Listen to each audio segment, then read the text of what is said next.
Programa Doni Silva. Olá, meus amigos, tudo bem? Sejam todos muito bem-vindos.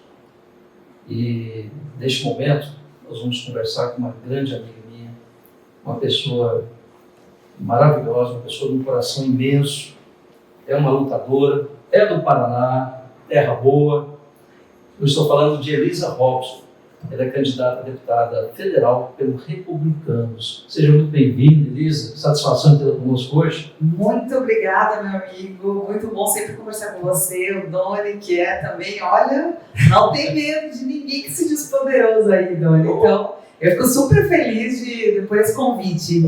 Adoro falar com você. Maravilha. E a Elisa gosta de política tanto quanto eu, né? Sim. E, Elisa, para a gente começar, qual é a sua história de vida? Como é que você chegou em Brasília? Quem é Elisa? Dona, vamos lá. Eu sou jornalista, como você falou, e eu cheguei em Brasília já há quase 20 anos.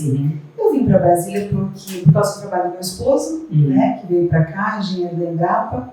E quando nós chegamos aqui, nós olhamos para esse lugar assim, muito bom, muito maravilhoso, e pensamos, é aqui que nós vamos estabelecer nossas raízes. Legal. E foi aqui que nós decidimos que os nossos filhos iriam nascer, e nós iríamos criá-los aqui. São quantos filhos? Temos 3 filhos, e foi uma decisão assim que realmente foi firme. Acertada, né? Foi acertada. E daí nos estabelecemos aqui, viemos do Sul, eu e meu marido, e como jornalista, comecei a trabalhar. Para jornalista, Brasília é um prato cheio, né? É um prato cheio, né? Porque a gente está no centro do poder.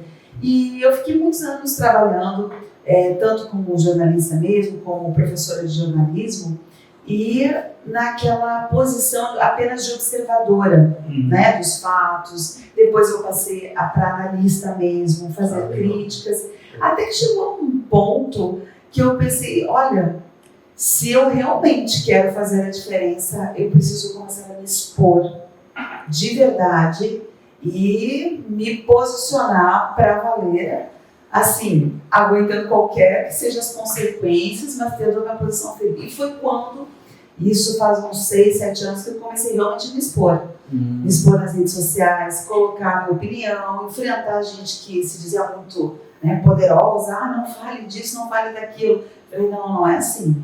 Nosso país não vai para frente se todo mundo ficar com medo, se todo mundo ficar, né, com o freio de mão puxado, porque não. E foi onde eu comecei realmente esse envolvimento, essa inserção, né, na política de uma forma mais assim, audaciosa, até chegar ao ponto de me candidatar. Pois é, aí graças às redes sociais você ficou famosa, né, ficou conhecida aqui em Brasília e no Brasil.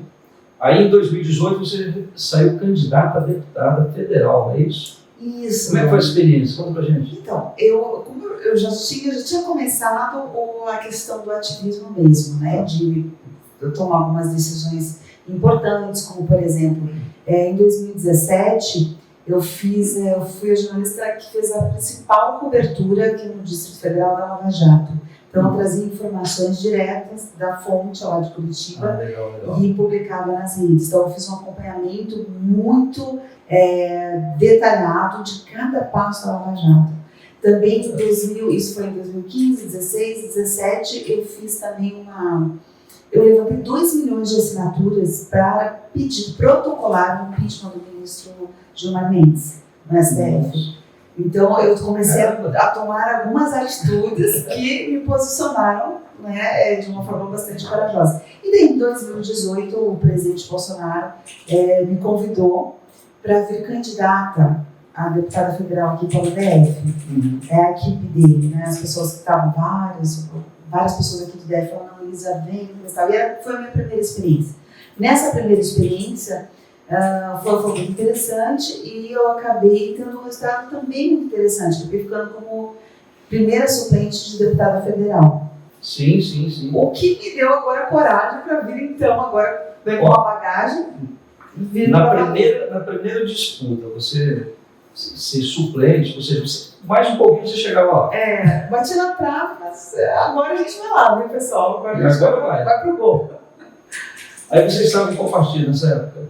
Nessa época era o partido que ficou junto com o presidente Bolsonaro no DF foi o PRP, que depois acabou virando Patriota. Era um partido bem pequenininho, porque na época o PSL daqui não estava apoiando o presidente Bolsonaro, teve um problema, né? E daí foi nesse partido que eu fiquei, e é um partido bem pequeno, não tinha estrutura nenhuma, mas assim, durante esses últimos 4 anos, nessa posição política, eu já vim realmente muito mais focada agora para 2022, né? Eu já vim pensando exatamente quais seriam os próximos passos mesmo. Até um passarinho me contou que você, e não é hoje não, viu? O passarinho me contou que você tem uma página com mais de 100 mil seguidores, é isso? Isso. Eu tenho uma presença muito boa na internet, nas redes, mas principalmente no Facebook. Minha página, Elisa Robson, já passou de 140 mil seguidores e tem um engajamento muito interessante, assim, ele é bem de destaque. Minhas lives, eu faço muitas lives e as lives dão, assim, são milhares de compartilhamentos, assim, 50 mil compartilhamentos, tem lives de 60, 70, 80 mil compartilhamentos, tudo agora nesse período espontâneo, né, orgânico. Né? Maravilha. Tem sido muito bom ver as pessoas interessadas, né, em tudo que eu tenho para dizer e analisar. Muito bom. Mas antes de falarmos sobre o Distrito Federal, Elisa, você é uma jornalista, assim como eu, determinada, né? Pego ali e vai a fundo, vai investigar, corre atrás da notícia. E você foi a Madrid. O que você foi fazer em Madrid? Sim. Conta pra gente essa história. Vou contar essa história para vocês. Ela é uma história assim, de muitos desafios, né? Sim. Passei tive que tomar algumas decisões muito sérias em relação a esse assunto. Por quê? Porque há um ano saiu uma notícia internacional de um ex-general venezuelano que é considerado o maior narcotraficante da América do Sul, segundo a justiça norte-americana. Esse ex-general venezuelano fez algumas declarações muito fortes, porque ele estava fugindo, ele fugiu da Venezuela, lógico, porque o Maduro também o perseguia, foi parar na Espanha. Em Madrid ele ficou foragido por algum tempo, até que ele foi preso, né? Então ele está preso em Madrid. E daí ele deu uma declaração impressionante. Ele falou o seguinte: existe um financiamento ilegal de partidos de esquerda de vários lugares do mundo, incluindo toda a América Latina. E ele começou a dar os nomes aos bois. Ele falou quem é patrocinado, patrocinado ilegalmente com o dinheiro do chavismo, da PDVSA da Venezuela, com o dinheiro do narcotráfico. E ele começou a dar um nome, os Kirchner foram patrocinados, Evo Morales, Gustavo Petro, esse que assumiu agora na Colômbia, foi patrocinado. E ele falou, todos eles foram financiados. E ele falou, Lula foi financiado, né, com o dinheiro do narcotráfico. Ele falou assim, o partido de esquerda do PT foi todo irrigado com dinheiro ilegal.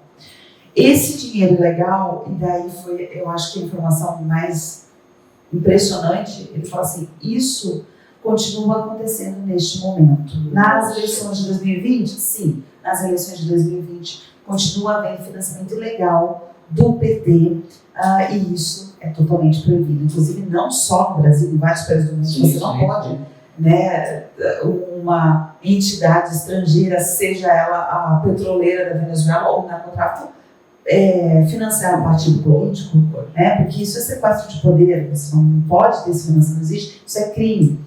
E quando o Hercúleo Carvalho deu essa declaração, eu vi que o pessoal aqui da grande mídia ficou pianinho. Ninguém deu pio, né? Não, ficou todo mundo assim como falaram da delação do Palocci, né? Exato, abafaram. Isso. Abafaram. Eles abafaram, doido. E daí eles abafaram, e eu achei aquilo muito estranho. Eu falei, mas espera isso é uma declaração bombástica. Isso aí com provas da cadeia. Pro Lula acabou, aí vai preso, imagina, né? Uma vez comprovado isso. E eu comecei daí a investigar. Como eu vi que a imprensa não estava dando a devida atenção Mapeei também o governo e vi que não estava havendo nenhuma movimentação mais concreta, né, em relação a esse assunto. Alguma coisa que iniciou, mas não estava vendo nada sério. Eu comecei a me planejar para fazer uma viagem para ir até Madrid e falar com o próprio narcotraficante, esse ex-general venezuelano. Caramba! E daí muita gente ficou assim, meu Deus, mas você, Elisa, uma mulher, assim, como é que você vai, né? Uma mãe, dona de casa. Eu falei, eu vou porque isso aí precisa ter... É preciso chamar atenção para isso não é pouca coisa. Isso é muito Você sério. foi lá para entrevistá-lo. Fui com esse propósito. E daí eu comecei a me organizar. Tudo, né? Porque nem recurso, uma viagem cara para você ir para... Não, mas não toda essa crise mundial para você ir lá para a Europa e fazer isso sozinha, porque eu não fui com proteção policial. Não foi... A única coisa que eu fiz, como envolve uma questão transnacional, foi avisar o ministro da Justiça, né, envolver o Brasil da visão. Ministro, estou indo lá, vou fazer esse trabalho jornalístico, tal. E daí até pedi a colaboração dos meus seguidores me ajudaram com uma parte do recurso, e daí fui para lá Com a cara e coragem. E ainda sem ter todas as informações que eu precisava. Por exemplo, eu estava sem o endereço e o telefone da advogada do Carvajal, que era uma das pessoas, a primeira pessoa que precisava conversar, e eu não tinha conseguido até dia da verdade. Mas aí no dia da verdade, quando eu cheguei lá, conseguimos. E daí eu consegui, fui atrás de um endereço que me disseram, olha, talvez seja esse endereço da advogada. Fui sem confirmar, quando eu vi, encontrei com a mulher, daí começamos a conversar, e daí fomos em frente. E foi muito interessante, porque além da advogada, eu também conversei diretamente com a esposa desse general. E daí, conversando com elas, depois de alguns dias, consegui convencê-las a me levarem até onde ele estava. E ele está onde? Ele está na prisão de Extremeira, que fica a 1 hora de Madrid. E essa prisão, ela é uma prisão, obviamente, de segurança máxima, e uma prisão totalmente diferenciada, onde só ficam, assim, esses presos, assim, como é que a gente vai dizer? Famosos, importantes, entre aspas, porque é uma prisão assim, que é chamada de prisão 5 estrelas, tem piscina, são suítes, então não são celas. Elas são celas porque são celas, mas na verdade são suítes. Caramba, é uma coisa impressionante, nunca tinha visto, nunca tinha ido num presídio, quanto mais um presídio. É totalmente diferenciado. E daí eu cheguei lá depois de alguns dias conversando, negociando. Por quê? Porque a advogada falou assim, jornalistas de outros países vêm aqui, mas só querem fazer especulação. Ou seja, pegar a declaração dele, fazer uma grande reportagem e pronto. E eu falei, olha, eu não quero só isso. Porque além de eu ser jornalista, eu sou deputada federal para meus clientes e sou candidata. Então, assim, eu estou com uma visão em relação ao rumo que o meu país vai tomar. Ótimo. Porque nós estamos às vésperas de uma eleição, isso foi em julho. Eu falei, então eu preciso de informação, eu quero conversar com ele, porque eu não vou fazer só uma reportagem. Eu quero realmente ajudar nas investigações do meu país, como eu disse, eu já tinha conversado com o ministro da Justiça. Então, daí ela me fez, prometer, então eu vou ajudar você a colher informações com eles, se você me prometer, me der a sua palavra de que você vai levar isso então para o governo brasileiro, com esse caráter de continuar essa investigação. Legal. E daí eu dei minha palavra, eu falei, tudo bem. Quando nós chegamos lá no dia marcado, né, que eu fui lá, fomos com ela, eu fui com ela, e até passei bastante medo, porque ela tem um alvo na testa, né, a esposa dele, imagina. Né? Porque ele foi considerado pela justiça americana como uma enciclopédia ambulante de tanta informação que ele tem de Maduro. Pois é, ele é o braço direito, né? Sim, ele foi o braço direito de um arquivo vivo, né? É um arquivo vivo. De Chaves, de Maduro. Ele ficou 10 anos como chefe da inteligência e da contra-inteligência da Venezuela. Tudo inventar isso tudo. Então, os Estados Unidos, né, que é uma justiça assim, ela considera ele uma enciclopédia ambulante. E quando eu cheguei lá nessa prisão, o que aconteceu? Eu consegui chegar até uma antessala, tá, um ambiente antes, e tinha a cela. Daí, como eu não podia entrar exatamente na cela, eu precisei da colaboração então, da esposa dele e da advogada. Então, eu fazia as minhas perguntas, fiz as minhas perguntas, elas atravessavam aquele espaço ali, entravam na cela, eu conversava com ele e ele vinha. Daí eu fiz várias perguntas, perguntei, por exemplo, como eram feitos a entrega do dinheiro, que ele disse que o Lula recebeu, o PT recebeu esse dinheiro, que legal. Perguntei para ele falou que era por meio do corpo diplomático da PT, eu perguntei quais embaixadas brasileiras estavam envolvidas. Perguntei quais outras autoridades, além do Lula. E respondeu tudo. Perguntei, já vamos chegar lá. Perguntei para ele se nesse período que ele esteve, ele, por exemplo, ele chegou a ter contato com o ministro do STF. Quais foram os poderes, né, que ele teve. E outras estatais também. Porque não foi só a Petrobras que a Lava Jato descobriu. Teve coisas assim, por exemplo, da Itaipu. Então, assim, tem outras estatais. É um esquema.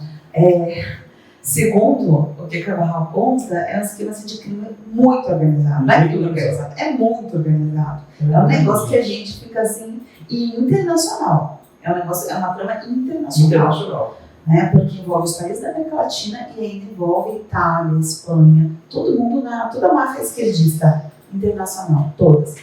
E fiz todas as perguntas para ele e ele falou assim, e daí o retorno que eu tive um documento, recebi um documento dele, de própria punho, onde ele fala algumas coisas ali, e esse documento eu tive que dar minha palavra que eu entregaria, então, aqui para o nosso Ministério da Justiça, e eu entreguei para a Justiça e para a Defesa. Então, há dois ministérios. Por que para a Defesa? Porque nós estamos falando de lei general.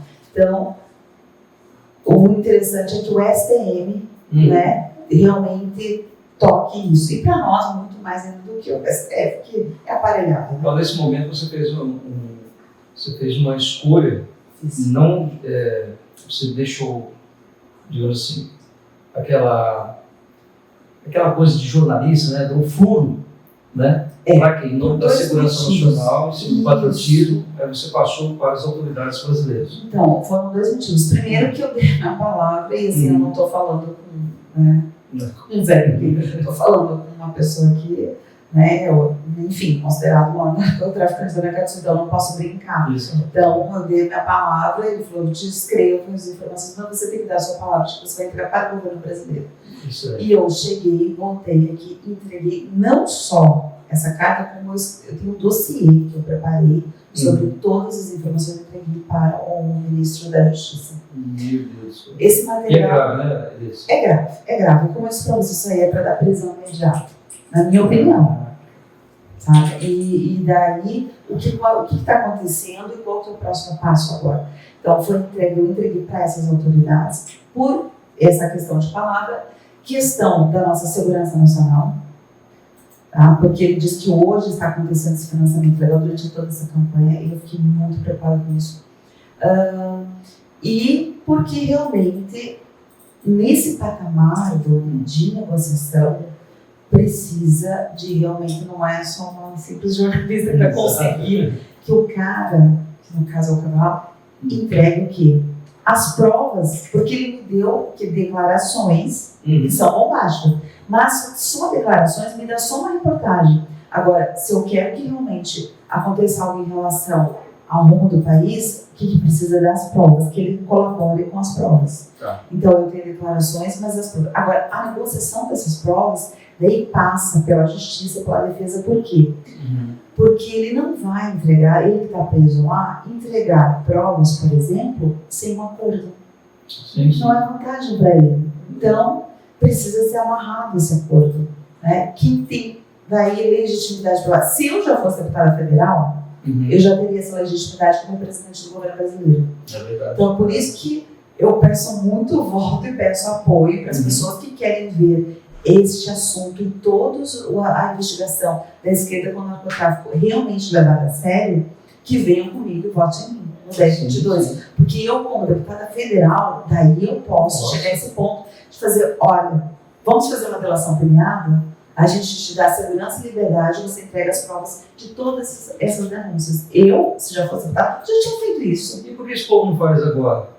Porque o Congresso, gente, precisa ser renovado. Tem um monte de frouxo covarde e omisso no Congresso Nacional. Nossa, o que me dá mais agonia, Doni, é gente que tem o poder nas mãos e não faz a coisa. Principalmente na defesa do nosso país. Exatamente. Não dou conta, me irrita um troço desse. Não é um negócio assim que... É importante também. E é por isso que eu venho candidato a deputado federal, e uma das questões que eu vou em frente, é investigar essas relações, como assim o narcotráfico, o chavismo e financiamento internacional irrigam partidos de esquerda aqui no Brasil. Isso é sequestro de poder, sequestro de governo, como eles estão fazendo em outros países. E a grande mídia não fala nada, né? Não fala. Impressionante, né? Então, assim, nós estamos nesse ponto agora. Eu, por mim, já teria ido voltar da Espanha, feito um acordo para que ele entregasse a Espanha e dava essa segurança e proteção aqui no Brasil. Eu faria isso. Agora, se não tem um parlamentar que faça isso, não tem um senador, não tem um deputado, os dois ministérios, por exemplo, embora interessados, eles têm 1 milhão de coisas. E você sabe como é, né, Dona? A gente coloca um processo em algum lugar no ministério e ele se perde se não tiver alguém em cima. Então tem que ter um parlamentar em cima, comprometido, falando, não, e agora? Você tem que ter, sabe? E as pessoas perguntam ao presidente Bolsonaro, olha, o presidente Bolsonaro me deu todo o apoio, em todo momento, antes, durante e após a viagem. Só que o presidente Bolsonaro é uma outra pessoa que, sozinho, Dona, ele não consegue fazer tudo. Ele tem milhares de coisas. Então, por mais que ele seja interessado, ele precisa de braços como a gente, em várias esferas, federal, distrital, como você, que tem visão de mudança de país. Exatamente. Entendeu? Então, assim, nós estamos nesse momento, e eu estou batalhando bastante, viu? Para que eu conquiste o voto das pessoas, para que eu vá até o fim. Eu bato na tecla que, gente, tem que renovar o Congresso. Tem. Se nós não tivéssemos tantos omissos lá, o Brasil era diferente hoje. Para você ver, apesar de tanta coisa, de tanta chantagem, covardia, ataques, intromissões no executivo, o presidente conseguiu colocar o país no rumo certo. Imagina se tivesse tudo tranquilo. Imagina, entendeu? se tivesse mais apoio. Se tivesse um Congresso ali presente, que não fosse omisso, igual o Rodrigo Pacheco. Aliás, você, eleitor de Minas, não reeleja esse senador, Rodrigo Pacheco. Uma vergonha para o Brasil. Deus, exatamente. Uma vergonha, isso total não faz o mínimo. A gente não quer, por exemplo, o negócio de impeachment de ministro. Ninguém está dizendo para condenar sumariamente, para empichar sumariamente a pessoa. A gente está pedindo o quê? Que se faça o que diz a Constituição. Ele coloque em votação para o plenário, para que os demais senadores tomem seus posicionamentos ou não. Ele não faz isso. Isso é totalmente irregular, isso. Beleza, a gente tem que falar. Vocês se lembram como é que foi criada a CPI lá da Covid no Senado? Por determinação de quem? Do Supremo. Interferiu diretamente no Senado. E o Pacheco ficou caladinho. Uma vergonha. E, aliás, essa CPI foi uma vergonha. Por quê? Foi uma vergonha. Eles tentaram atingir o presidente, não encontraram nada contra o presidente, enquanto a partir deles, acobertaram o escândalo lá do Nordeste, da compra dos instaladores. Abafaram os governadores corruptos, os prefeitos corruptos. Abafaram totalmente, foi um escândalo. E o presidente mandou dinheiro para todo mundo, não faltou dinheiro para combater a Covid. Mas a farra foi grande. A farra foi grande. Né? Não quiseram investigar. É uma vergonha, assim, esse Congresso, é uma vergonha o Senado, como está hoje. Vamos renovar, gente? Por isso que a gente tem uma senadora que a gente apoia muito, né? Pois é, isso que eu quero falar contigo agora, que você está tocando nesse assunto. Damares Alves, o que ela representa para você? Olha, a Damares, assim, se tem uma coisa que às vezes as pessoas perguntam, Elisa, mas tem coragem atrás, né, dessa questão que envolve o narcotráfico internacionalmente, se a gente é perigoso. Olha, eu tenho algumas inspirações. A gente se inspira no presidente Bolsonaro, que é muito resiliente. Eu falo, se ele apanha, levanta e vai em frente. Isso. A gente tem outras pessoas, temos a Damares. A Damares é outra pessoa que me inspira muito. É uma pessoa assim que, meu Deus, uma mulher sozinha, uma senhora, né? Ela não tem marido quando como ela diz, quase idosa. Quase idosa, uma senhora. Ela é assim, não é uma pessoa que tem patrimônio, não tem nada disso, uma mulher comum. E ela está firme. Essa mulher, olha gente, a Damares ela é atacada tão justamente, tanto diariamente. E ela se mantém assim, levanta a cabeça e vamos embora. E eu acho que para mim isso é muito significativo. Ela realmente representa essa mulher que não se intimida. Olha, ela não é uma pessoa de posses. Ela é rica, a Damares não tem patrimônio. A Damares não é casada com um homem poderoso da cidade. Não tem nada disso. Não tem nem parentesco, não é nem apadrinhada. Ela é fiel ao presidente Bolsonaro. E mesmo assim, ela enfrenta tudo que é tipo de calúnia, de mentira, não é, mano? E ela enfrentou e ela tem vencido todo mundo, né? Ela tem uma fibra tremenda. Além de uma alma bonita, né? Ela tem uma áurea linda. É uma pessoa humilde, uma pessoa que ela até recentemente eu entrevistei e comentei com ela assim, a senhora consegue reunir todas as classes e ao mesmo tempo crianças, idosos, senhoras, jovens, todo mundo gosta da Damares. Onde ela chega, o povo está atrás. A gente aqui em Brasília ela é chamada inclusive como a Bolsonaro de saias, né? Sim. É muito simpática a Damares. Não, muito simpática e muito genuína, né? Você não vê ela não usa máscara. Ela é o que ela é, ela fala com a gente. Mas, Denise, nas últimas 2 semanas, a Damares tem sido duramente atacada. Principalmente depois que ela passou a aparecer em primeiro lugar nas pesquisas, na disputa ao Senado. Então ela já foi xingada, caluniada. Golpe baixo, direto. Nós denunciamos também aqui no nosso programa a tentativa, né, um plano quase oculto de um candidato ao Senado, tentando armar mesmo, no TRE. Inclusive ela entrou com ação do governo. Ela quer uma representação no TRE, pedindo da cassação do registro do candidato, Carlos Magalhães, e pedindo também que ele dê nome aos bois, que ele falou, não, para atender uns amigos meus, porque no áudio que eu apresentei, ele fala claramente, o meu alvo não é o Coronel Chaves, não é você, Chaves. O Coronel Chaves é candidato a deputado federal aqui no Brasil. Não é você, é a Damares, eu quero pegar a Damares. Não, pesadíssimo. Ele fala desse jeito, o meu alvo é a Damares. E eu não vi, Elisa, você faz parte dos Republicanos, e eu não vi deputados eleitos do partido sair em defesa da Damares. O que está acontecendo? Olha, eu lamento muito mesmo essa postura. Eu acho que eu também sinto falta de pessoas que já são, que já estão lá, que são do mesmo partido, já tem uma cadeira legislativa, ou seja, tem várias proteções, né, para se manifestar, inclusive foram privilegiados para poder ir em frente e tomar atitudes, coisas que nós que somos só jornalistas, né, a gente se arrisca muito, né, porque nós não temos essas vantagens todas aí. E eu não vejo a Damares ser defendida como ela deveria estar sendo defendida. Tá? Ela como uma candidata, como mulher, né? Isso que ela sofre é uma violência política absurda. Né? E eu não vejo assim... E é crime, né? Agora é crime. É crime. Assédio político contra a mulher é crime. E isso eu faço uma crítica mesmo aos seus colegas, né? Que estão lá no Republicanos, que poderiam sim ter outra postura, uma postura combativa e de proteção mesmo. Inclusive uma nota conjunta de repúdio, né? Não sei lá. Exato. Eles ficaram muito omissos. Uma nota conjunta. E isso faz muita falta.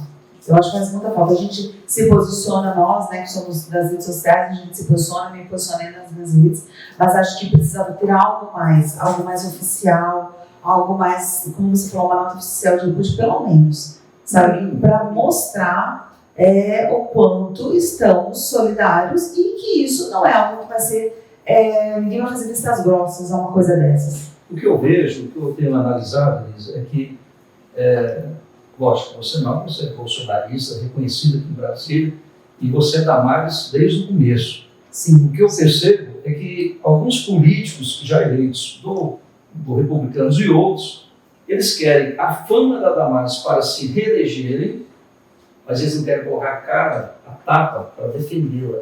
Vamos juntos, vamos eleger a Damares. A Damares tem sofrido ataques, inclusive, de pessoas que estão muito próximas a ela, né, que estão muito, que são inclusive candidatos da chapa dela, que é só vocês procurarem, está todo mundo acompanhando essa história, e isso é uma decepção muito grande, Dani. É verdade. É uma decepção muito grande. Eu fico assim chocada em ver então colegas de partido que estão claramente sabotando a Damares e fazendo uma série tomando posturas vergonhosas, vexatórias, e que são candidatos. Então eu quero que vocês olhem, pessoal, para pessoas, não gente que caiu de paraquedas agora se dizendo bolsonarista, ou porque sou do presidente do Bolsonaro, do partido do presidente Bolsonaro. Gente, não vão por aí não. Vocês têm que ver quem se posiciona. Eu vejo o Doni se posicionar.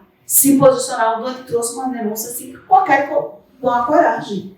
E o Doni, que é candidato ao distrital, ele está provando o quê? Que não é só dizer eu gosto da Damares, é agir e defendê-la. Então, assim, eu tenho muito orgulho dessa tua atitude, Doni, especialmente, né? Obrigado. E dou os parabéns e espero que o pessoal do Distrito Federal veja, né, que o Doni está no time certo. Né? Não é porque é partido A, partido B, mas é porque ele está alinhado, né, comigo, com a Damares, com o presidente. Então ele está alinhado. Então, antes de olhar partido, vamos olhar para as pessoas. Tá? E eu quero também, então, pedir o apoio de vocês. Estou aqui, Elisa Robson, 1022. 22, hein, gente? 10 porque são 10, a Damares 10, presidente 10, e 22 é o número do nosso capitão. Então é fácil para gravar e eu gostaria muito que, se você quiser me conhecer mais um pouco, vá lá nas minhas redes, no meu Facebook, no Instagram, Elisa Robson, que você vai conhecer melhor todo o meu trabalho. Muito bem. Gente, nós conversamos com Elisa Robson, candidata a deputada federal pelo Republicanos. Que Deus te abençoe, sucesso e que o eleitor te coloque lá que você merece. O Brasil merece gente como você. Obrigada. Tá bom? Muito obrigado. Fique com Deus. Gente, até o próximo programa. Valeu!